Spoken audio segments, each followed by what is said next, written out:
નમસ્તે, મારું નામ અજાણી રુદ્ર છે। હું શ્રીમતી કે ધોળકિયા સ્કૂલમાં અભ્યાસ કરું છું। મારા પ્રોજેક્ટનું નામ છે પ્લાસ્ટિક પ્લેનેટ સેવર બ્રિક, એટલે કે પૃથ્વી બચાવતી પ્લાસ્ટિકની।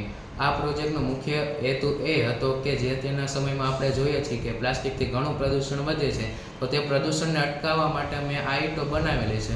અને પ્લાસ્ટિકને વિઘટન પામતા પણ 100 થી 1000 વર્ષ લાગે છે, તો તે અટકાવવા માટે પણ અમે આ ઈંટનો ઉપયોગ કરી શકીએ છીએ। ઈંટો બનાવવા માટે લાલ માટી, સિમેન્ટ, રેતી અને પ્લાસ્ટિક તરીકે પ્લાસ્ટિક પેલેટ્સ, બંગડીનો છોલ અને પ્લાસ્ટિક વેસ્ટ રેપરનો ઉપયોગ કરેલો છે।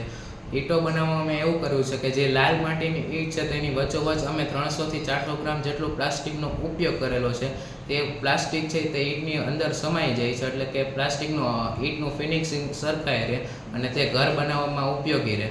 અને જ્યાં નોર્મલ ઈંટનો ઉપયોગ થાય છે ત્યાં જ આપણે આ પ્લાસ્ટિક બ્રિકનો ઉપયોગ કરી શકીએ છીએ, જેમ કે ઘર બનાવવા, મકાન બનાવવા કે બિલ્ડિંગમાં કોઈ પણ જગ્યાએ આ ઈંટનો ઉપયોગ કરી શકીએ છીએ।